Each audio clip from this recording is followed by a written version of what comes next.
Hey there, and welcome to this Roll for Crit review and another board game based in ancient Greece. Akropolis is a game in which you'll be building, well, an acropolis, a city built on a hill, or in the case of this game, one that rewards you more for building at higher elevations. You'll be drafting tiles with different elements that each have their own specific conditions on how you score them. But if you can place that tile higher on top of other tiles, they will grant you even more points. If you can get those higher elevations, place those elements just right to meet their conditions, you'll be the one coming home with the most points. The question is that enough for you to take Akropolis home with you?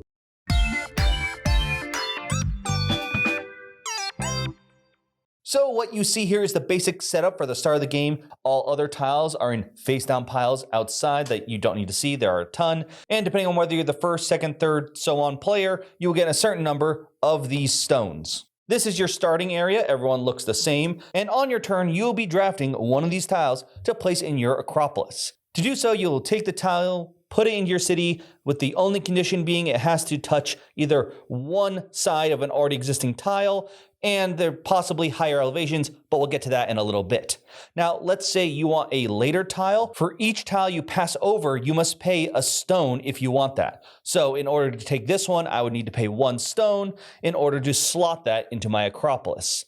If I don't have enough stone to get some of the later ones, you'll have to wait and hope no one picks them. Now, this isn't refilled right away. It'll just move over. You will keep going until all but one have been taken, in which case you are going to refill from a new stack and then continue from there. Now, bringing back the previous tiles, I want to show off the different elements and why you may worry and care about how they're placed into your Acropolis. There are first off 6 different colors. There are going to be the white quarries, the blue houses, the yellow markets, the red barracks, the purple temples, and the green gardens.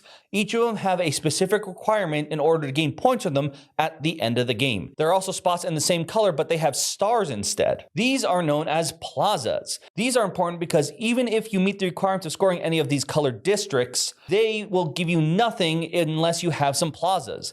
The scoring, as you had a nice little sheet here, are going to be the total points earned from your districts times the number of stars in plazas. So you actually start off with a 1-star blue plaza, which is very nice. But for example, if I got these purples but never got a purple plaza, it doesn't matter what I do, it's going to end up being worth 0 points. So those are pretty good to get. But let's actually get to what the districts do. Let's start off with the quarries. They don't give you points. The reason you care about them is if you build above them, you get some stone. What is building above? That is going to the next level, like so. When you build on top of some tiles, first off, you cannot build on just one tile or have it overhanging. It's got to go over multiple different tiles and be completely covering something. You'll want to do this because when you cover those quarries, you get a stone for each quarry you cover, meaning you can pick later on in the line. You may be forced or want to cover some other colored districts as well because anything on the top level, not including plazas, just the districts, earn an additional point in addition to what they'd already give. So you get even more points here before you even multiply by the plazas, giving you even a higher value. You can go up to a 3rd tier, by the way, that has to follow the same rules, covering up everything, making sure it's covering multiple tiles. But I have to admit, this is not something I have attempted yet. But let's actually talk about how to score these districts. Well, first up, let's go with blue. Since you start off with the blue, this is your basic one. These are the houses. They're going to reward you for the largest clump you have available. So let me just lay down some tiles here. And let's say this is what you ended up with. You're going to score a total of 1, 2, 3, 4, 5 times 2 because you have 2 plazas. Even though you have some blue houses over here, they don't count. You only look at your largest connecting grouping. Now let's move on to the marketplace. They don't want competition, so markets are going to score you a point as long as they are not touching another market, which in this case, this one would score the 1 plus the extra 1 for the elevation. And of course, multiply times the plazas, which are always very important. Temples want people to visit them, so they're going to reward points from being surrounded. So only this temple would score here, while these two still need some more tiles to go around them. Barracks want to keep an eye out for intruders, so they want to be at the edge of your Acropolis. They just need to be touching an empty space. And finally, gardens Gardens are pretty. They just earn points and just multiplied by the plaza. You will keep going until there's only one tile left, and then no one plays that tile. You're just going to add up your scores, remembering to count up, including elevation, then multiplying by your plaza stars, and seeing who got the most points. Now, I do want to go over the variant here right now before we continue into my thoughts. The variant offers a new condition that should you meet doubles the value of that district. So these can give you a whole lot more points, but require some more precise planning. So first off, we're going to look at the houses again. The houses will get ×2 points if you have a total value of 10 before multiplying plazas. So right now here at 1, 2, 3, 4, 5, 6, 7, 8, if we were to have this over here at 9, 10, that would be enough. It's not 10 blue spaces. It can be. It's a value of 10. This makes elevating blue houses significantly better. And even if you only had the one blue plaza, that's 20 points, which is quite a bit in this game. And odds are you've gotten a couple more blue plazas, meaning you're going to get a lot of points from that. Next up are markets. Not only do they not want to touch other markets, but now they want to be placed right next to another yellow district. If you're able to do so, that market is now worth double points. Barracks want to not only be on the edge, they really want to be able to have a good view. So in order for a barracks to score double points, it needs to be able to see 3 empty spots next to it. Temples, on the other hand, not only do they want to be surrounded, they want to be above the people. They want to show off. So simply, they want to be elevated, which of course means they're going to get you a lot of points already since they're elevated, but then ×2 gives you even more. Finally, gardens. Well, you know what looks nice with the garden? A nice little pond or lake. So they want to be adjacent to an empty space that is completely surrounded, giving them a nice little waterway and a pretty view. As you can see from the variant explanation, that adds a whole nother layer of rules that you have to keep an eye out while building. It makes things a bit more complicated. You have to worry about the placement a bit more and maybe future-proofing a little bit more than you would in the regular rules. But if you are up to it, you do tend to end up with some pretty amazing scores that are at least 2 times what you would get in the regular version. So at Gen Con, I played this, and if you did not watch any of my reviews, I was pretty positive about it. I was surprised how quick it was, not only to just sit down, learn, and play, but how it engaged me in this sort of that puzzle part of my brain of wanting to match things, collect things, try to get that perfect 3 quarry spot so I don't have to cover anything important when I hit that next level. Now that I've played it a whole lot more, both the normal and variant for this review, in some ways it's been able to support a lot of things that I first found quite enjoyable about it, while at the same time it's lost some of its shine. It is a really quick game to learn and play and sit down. It's got a lot of that puzzleness to it that I don't think it's too hard for people to grasp. They've got reference cards for both regular and variant there, which make it really easy to deal those out so people know what's going on. I would not play the variant first if you've never played it before, and especially if you don't have a lot of board game experience. But this is definitely a great way to introduce people to maybe the next level of weighted games depending on their experience. It's got solid components. I mean, these tiles are really nice. And the scoring is, while it's complicated, I mean, there's got this whole score pad thing here. It's not the worst thing in the world, and placing them down while puzzly is, at least in my experience with everyone, no one felt like they didn't get it and felt bad at the end because they didn't understand how a rule worked, which is very important, which means this is going to be a game that can go. And box setup, by the way, makes it really quick too. It's going to actually be mostly playtime. You're not going to get that large amount of setup, maybe some with the scoring, but by then everyone's just usually excited to see what the points are. But through my playtesting, I did notice a few things that tend to bother me. First up, there is a big luck factor involved. You can use stones in order to pick something a little later down the line, which you absolutely should. But what tended to happen sometimes was maybe, I don't know how it always happened, but there was a significant number of games when one person tended to score higher than the rest, and that was because somehow they ended up with most of the plazas for a certain color, usually the yellow or purple ones. Green can do that too, but some reason green tend to spread out a little bit more. I think it's just because it's rarer.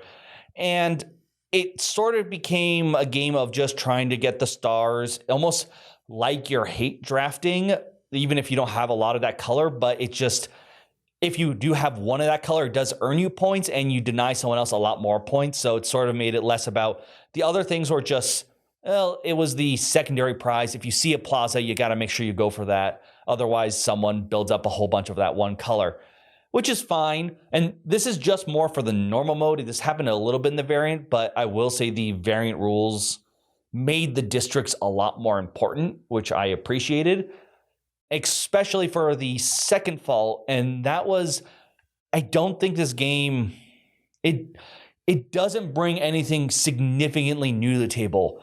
It's streamlined, don't get me wrong, but for the players I have who have been with me playing the game, helped me play through all these games since the beginning, they were pretty bored of it after 2 games. They I get it. I know what's happening. There wasn't anything there to really grab their attention, I think, for more than a few games. I mean, mechanically, it's laying down tiles that you're just picking out of a pile. That does feel a little luck dependent. The theme is ancient Greece. That's a really common one along with Cthulhu for board games, so it wasn't something spectacular there. The variant did help a bit because then you're thinking a bit more about how can I play this here? Oh, maybe if I can just lay this out here just in case I get another yellow, so I have a space here for that. And oh, that's not on camera, but there you go. You can plan around a bit more and feel that there's more reward in terms of what strategies and how you lay out the place. Without the variant rules, absolutely, but even with maybe, for some people at least, the variant rules, this feels much closer to a filler-like game. That is the sort of price you're going to pay for such quick, simple rules, is once you get the hang of it, it's not going to be the game that is constantly you're thinking about, oh, what do I do next game? What if I do this strategy? However, with all my negatives, the truth is they all boil down to wanting something new or different. If you look at this game and what it's trying to provide, it does that really well. This game can hit the table, open up, get started faster than most games I know of, but it's still got a lot of fun things going on, but it's still very simple. And I still feel like it has just enough complexity to it to reward part of your brain to feel like you're actually making decisions, placing things down. It's not just playing Go Fish. You are making some fun choices and you feel clever about it. It is like solving a puzzle. That all said, you're not going to be fighting each other too much for things. It may seem like there's some luck involved with who gets certain plazas, but for a game that wants to be a quick to the table, colorful, and enjoyable to a large audience, I think it succeeds there. If you are looking for something new, something revolutionary, or even just something extremely challenging because you have a lot of experience with board games, I don't know if this is the game for you. Crits and misses for Akropolis. Crits. This game has an excellent setup and teardown time. You can quickly lay out the tiles, quickly put them away, so there is going to be very little wait time to starting and playing the game. The rules for scoring districts, I think, is the perfect difficulty level, as it does some rewarding in terms of how you place things and maybe thinking a little bit on how you lay down your tiles, while at the same time not being so complex that not only do you need a reference card, but you'll need to look at the rule book every few turns. It's the right amount to maybe just get enough of a mental challenge, but not enough that is going to fry your brain. Misses. A lot of my games, it ended up with one player just somehow monopolizing one plaza, giving them a runaway score. This obviously can be mitigated if you're keeping an eye out for what opponents are playing and trying to take those tiles. Honestly, most of my group just took plazas whenever they had the chance because odds are that they were going to give them some points. Maybe because they just didn't have enough stone at the time, or there was something a bit more technically valuable for them. It just ended up with one person having a score that is significantly higher than the rest.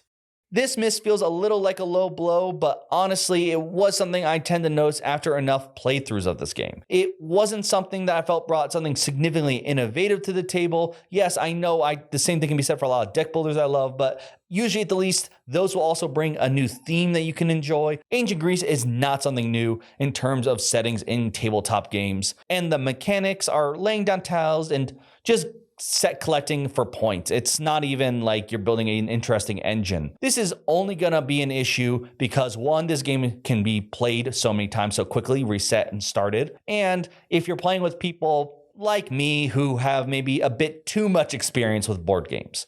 It's not the worst thing in the world. It's just something that will cause this to be maybe not the game you're always excited to have hit the table each night.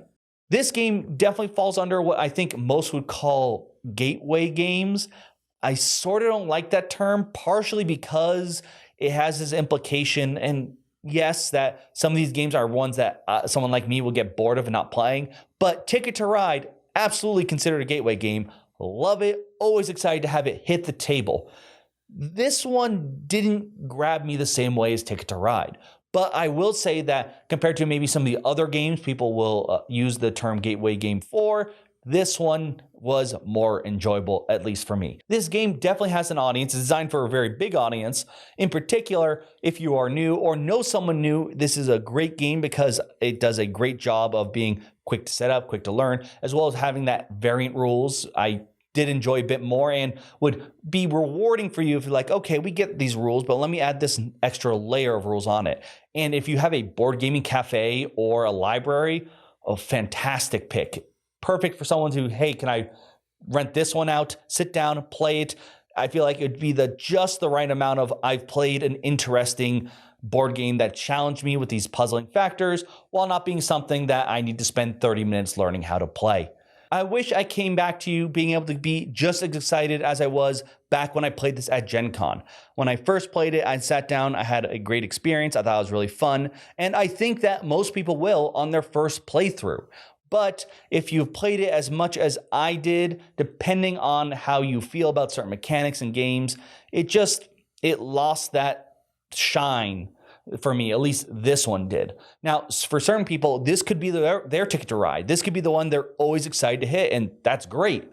But for me, it's one that is, while fun to start and play, it's not the one now I'm going to try and suggest maybe all the time, unless maybe someone is new at the table, or if someone points it out and say, what's this game?